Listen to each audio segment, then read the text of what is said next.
Looking great today. I like the shirt. Thank you. This is a gift for my wife. So, Hey, he who finds a wife finds a good thing. and then the other thing is, I think the more that we talk, man, the more that you'll see it's either like gray, blue, white, or black, and that's about it as far as yeah. And yeah, have you started recording yet? I did, but I'll edit this out or whatever. So or whatnot. So yeah. Because I'm in a room with Hulk Hogan. Really? Yeah, Hulk Hogan's here with me. He's filming. Awesome, so man. He was making a video too, and video to get completed from Spears Elementary. Awesome, man. So are you here in the Metroplex? Where are you at? Man, everybody loves Hulk Hogan. Everybody loves Hulk. I appreciate that. Everybody loves the Hulk. I am at my office, but I wanted to kind of sit and talk with you, kind of like if I was to sit and talk with you like I was having a cup of coffee with you. Yeah. You know, I just wanted to see where our conversation goes, like it would over a cup of coffee, man. And same deal. I think we touched on this last time, man, but no agenda, no nothing. I mean, I think, you know, there's 10 things I could ask you about and talk to you about. I think, pure compliment to you, man. But I think when we first met, I was like, I like this guy. And, man, we could sit and talk for hours over, 20 different topics. So, and I know your schedule, it's hard to get on these things. So I appreciate you taking the time to do this. Give a little background. I kind of know your story, but if you want to 30,000 foot view it, that'd be wonderful. All right. Well, I currently lead Truth at Work executive discussion groups in the DFW area called Truth at Work. And what that organization does is gather 12 executives in an area together to meet regularly. And the focus is how do we follow Christ with what he's given us as steward. If you can say that your business belongs to God, and it's not yours, you're a steward of it, not an owner, that's kind of where the conversation begins. And in this ever-changing world, the conversations are ever-changing. It's dynamic. And every month it's pretty interesting, the theme that God brings us. So I love what I do. I get up and I'm excited to go to work. Before this, my wife and family and I, we were missionaries to America, and we did an RV to 41 states. We got to go to 62 different churches as first-time guests, and just saw the nation. In everywhere we get, God put it on my heart to collect a sample of dirt, and I put it in a little jar, and I labeled where that dirt was from, and I blessed the dirt. All through the Bible, you see this theme of the land being cursed or the land being blessed. And so I left my blessing everywhere I went. And although, we don't understand the power of that or what that's doing, I believe it is powerful. Yeah. And when Paul talks in Ephesians about fighting the principalities of the air, that's basically what you're doing. I don't think if you're not doing that, you're probably not in the fight like you probably should be. Anyways, before that, I owned a CrossFit gym in Seattle, in which I owned that for about 7 years and 7 months for whatever reason. That's the time that it came out to be. And I love that. I love training people and coaching people. My funnest part was seeing people get really big results. They get stronger, get more conditioned, get more flexible, get faster, lose weight, have their blood sugars come into normal ranges. And my funnest time is when people lose weight. I got to give about a few hundred meal plans to people to count their macros. So I really love walking in those journeys with people. We got to touch a lot of people, unbelievers and believers alike, and grow in community. So for me, a CrossFit gym was a perfect fit. And now I believe these tables are a perfect fit for me. And that's how I met you, Phil. Yeah. Yeah. Is in one of my outreach campaigns. Was it really? Oh, yeah. I think you responded to one of my emails. You're right. It was. Yeah. I never even thought about that. Yeah. No, I So think we that had there's, coffee, and yeah. I love what you're doing. I love what you're doing. Thank you. It's just kind of two words that come to mind when you're talking about your experience at CrossFit: redemption and transformation, Totally. and the fulfillment that you received from seeing someone's transformation and redemption. I mean, if there's, I don't know if there's a better outward appearance or visualization of seeing someone change their physical life from where they were to where they are now, because there's so much mental side of that is part of that. Yeah. And yeah, so many times someone would join the gym and they had a choice between staying home and watching TV by themselves or going to the gym and working out with a group of people. And just the fact that you're not watching TV is good.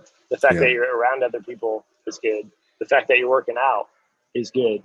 Mm-hmm. And so you have just so many benefits. And sometimes people would finish their workout and they wouldn't leave. They would just stay. Hang out and cheer on other people. It's way better than watching TV.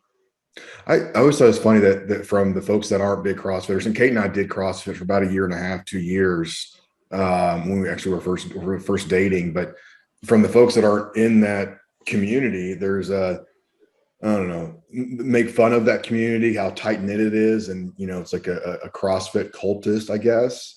But it's funny that when you're actually in that community and it's so tight, there's this kind of feeling or thought that's what we're supposed to be doing. We're supposed to be communing with our family and friends among common ground to. That's so healthy.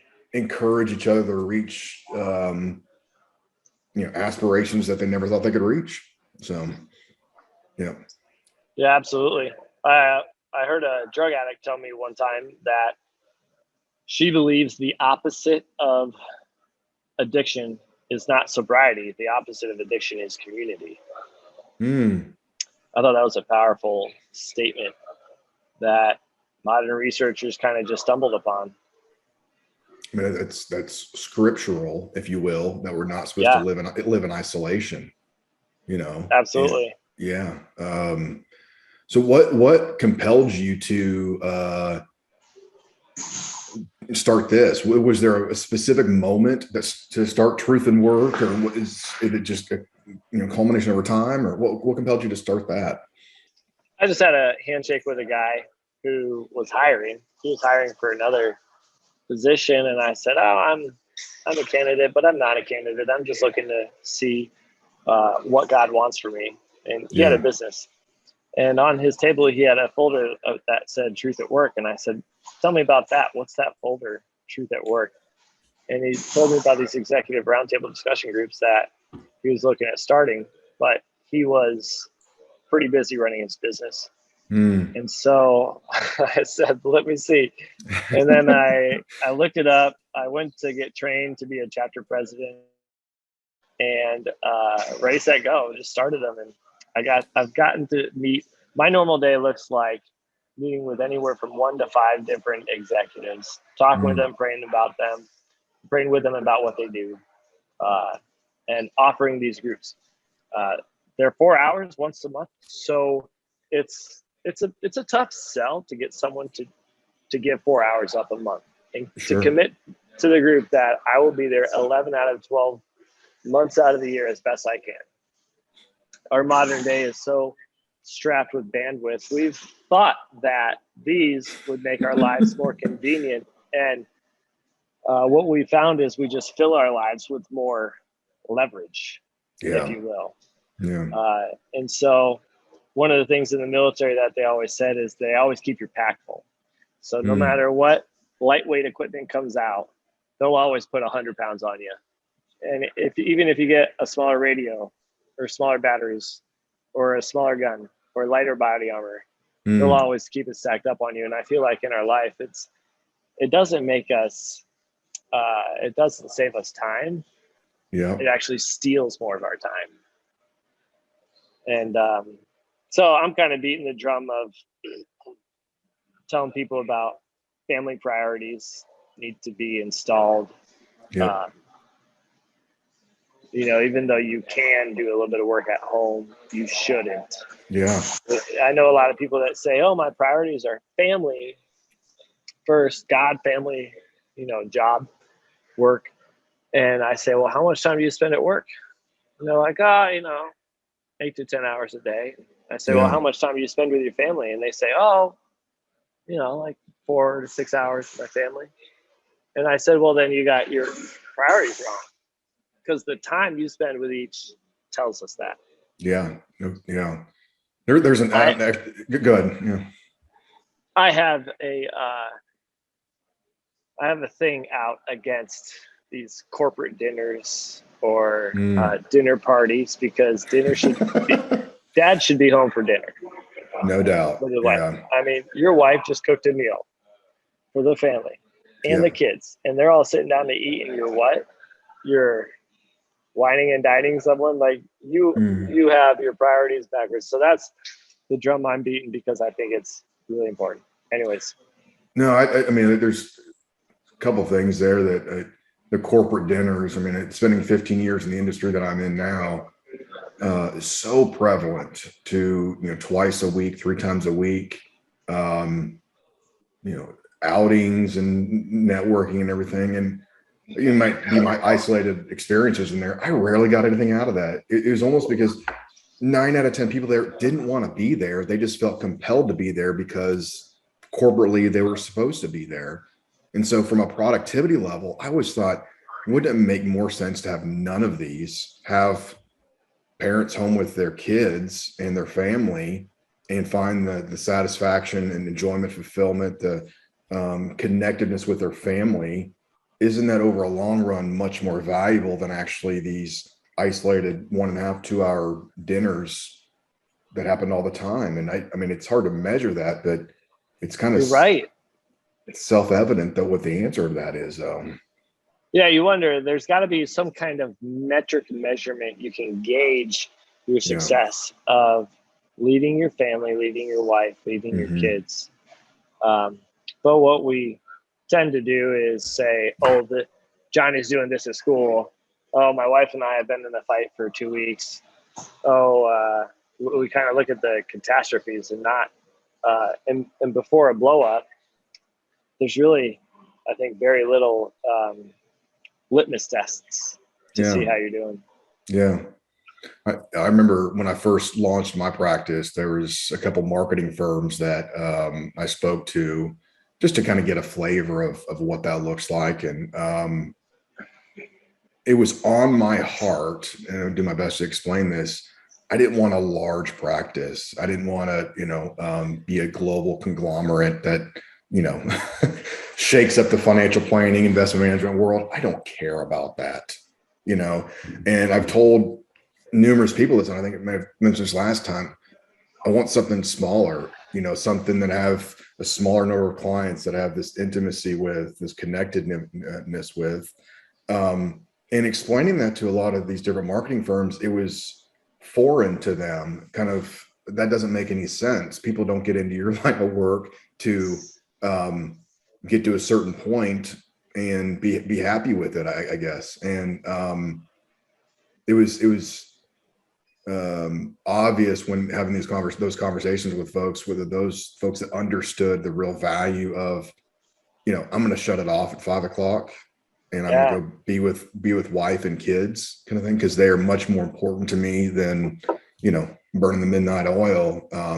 There seemed to be a very stark difference, you know, in kind of maybe a worldview there, I guess. So, you know. No, I love what you're doing. I get very excited about a guy who gets a vision download from the Lord, and then does it.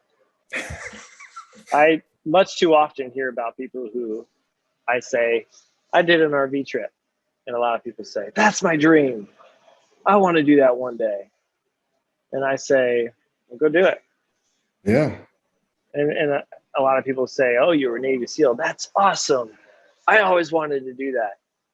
And I say, well, you did it. Did you go try? Yeah. And I love what you're doing, because I also start hearing a lot of people saying, like, I really feel called to this. I know a few of them actually very well, and I get very frustrated in my spirit with them because they're sitting on their hands and they're not taking the step of faith. And I would even imagine in the financial investing world, where you have a lot of financial advisors working for big hedge funds who are so limited in what they're allowed to do. Mm-hmm. And they probably in their mind just get so frustrated with their own abilities that they should like step out. And look what you've done. You've followed the Lord, that the thing that he's put on your heart, you've actually done it. And you're stepping out in faith. And you said your faith is more important to you than your fear of failing. And I get super excited when I meet guys like you who are actually activating your faith, because I also feel like I can trust this person. They're not in it for the money. They're in it for a lot more meaningful reasons than the money. Yeah. I mean, you put yourself out there. At the end of the day, money doesn't matter. We're here to make disciples. We're here to remain in obedience, to our faith. And I think it's what 2 Samuel 23. I might be getting this wrong, where we're called to be courageous, right? And I think I've mentioned this last time. I think I read this in a book, but it was, often we pray for God to make things convenient in our lives. Often he answers those prayers with opportunities to be courageous and bold. And I just think back to so many times in my life where I've prayed for something and I didn't get something, but I can remember back when I was given an opportunity to be courageous and bold, and I cowered down, and I passed it by, and it was scary starting this, for sure. You hear about people that start these kind of deals and they don't go well, but everything within my spirit and in my support said, push on, do it. There's a reason that I'm calling you to do this. And so how did that conversation evolve with your wife? Was she an easy sell? Yes and no. And so we're balancing here the trust, the faith, and respect a wife has for her spouse, also with, we are all broken and we're all sinful, and so sometimes sinful things creep in and manifest in how we interact with our spouse. So how did that conversation go with my spouse? Initially, quite well. And she said, wow, Phil, go for it. Love you. Have all the faith and trust in you. Wow. But as things kind of move forward, there was some apprehension of, I'm no longer going to have a consistent stream of income. Right. And so the thought of that coming into play, that I'm no longer a consistent stream of income, we're now living off one income from my spouse, help perpetuate some maybe sinful thoughts, in that, what if Phil fails at this? What if we don't have the income to actually support a family? And so I would say, over the long haul of that, it was the way it should have been and the best way it could have gone. Because one, it revealed my wife's faith and respect and trust in me, but also revealed some hard hearts or sinful patterns in both of us that we needed to, be put into check. So what a good place to be in. Oh man, getting outside the safety net. What a good place to be in. It sucked a little bit. I mean, there was a moment there where my wife's going to shoot me for saying this, but she said, what makes you think you could actually do this when it hasn't worked out? It hasn't worked out in other things you've done. And I was like, ow, like that hurt when, and I felt like does she actually believe in me? But she Yeah. was also right. And so there was this, is this a hurtful thing she's saying, or is actually she calling to light some of the failures I've had in the past? And it was both of those. And so I am not very convinced that women know the weight their words carry with their men. I think, there's a book out there called Rocket Fuel. Have you heard of that? I haven't. No. It's about the energy created when you put an innovator together with a visionary. So visionary thinks of something, but the innovator applies it, right? And you put those two things together, and you have a really good business ability. I think it's a marriage principle, because you got a husband and a wife. You got an optimist and a realist, and one person comes with the vision and one person comes with the advice. And so for me, I can go out in the world and I can have 30 people tell me I'm smart, but if I come home and my wife tells me I'm an idiot, I probably feel like an idiot, because her words just carry so much weight. I hold that girl close at night.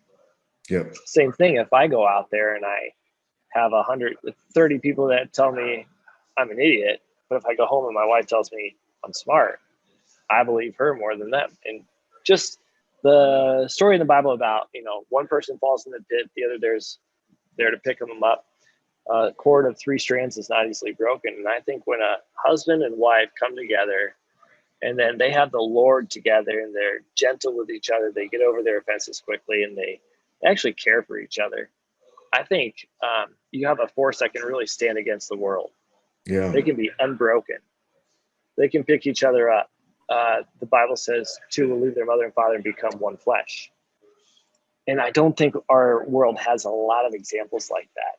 But it sounds like you and your wife are close. Again, another reason I'm excited to know you. I mean, there's 6-8 months ago, and I think Kate was struggling with how to support me and encourage me. And as a new business owner, you're juggling 7 different things, and you get a pretty basic question, you don't know how to answer it, because sometimes you just don't even know the answer yourself. And so, but you want to speak into that when your wife asks you a question.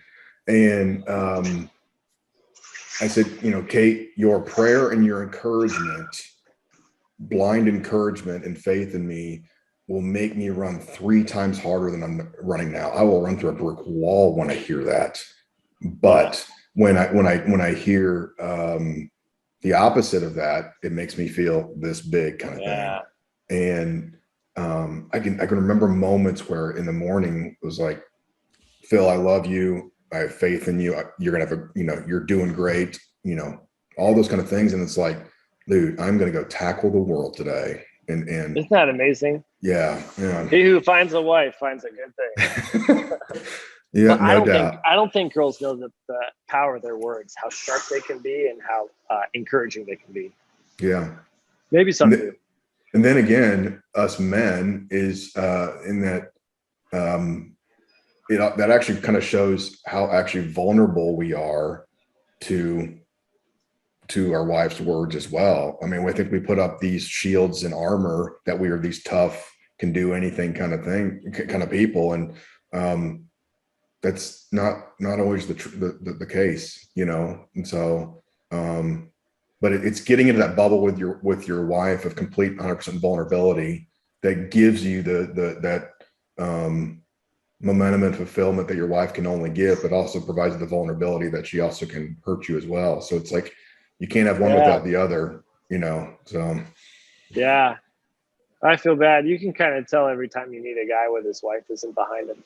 So at first, you're starting this thing, your wife says, I'm behind you, go do it. And then she progresses to when you're actually starting it, she's like, what makes you think you can do this? Where are you guys at now? She's 100% behind me.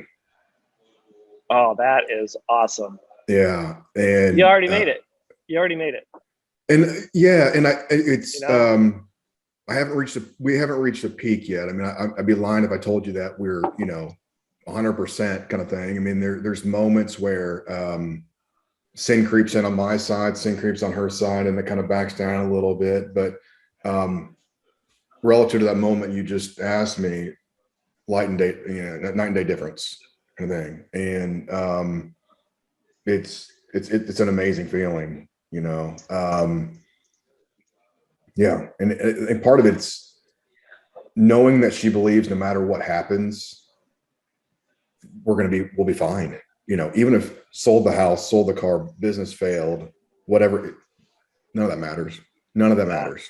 Yeah. So, Yeah. yeah. I think when I see a couple like you guys, I see you guys have already made it. You guys are already successful. You're still building a business out, but the real war is already won if you're together. In so many ways. Do you and your wife have a similar story? Were there moments where? Yeah, I've used the D word. My wife has used the D word before on each other. We definitely have been against each other, but I love when she speaks wisdom to me. I'll come to her with a question, or maybe I won't. She'll just say something. But if you really learn to listen to the beauty of the wisdom she's telling you, like she's smarter than you are, and you like listen, you lean into it. It's the most beautiful. There's almost a sound to it. It's like a heavenly harmony. You should do this, and it's like, whoa. And it's simple. Yeah. You shouldn't do that.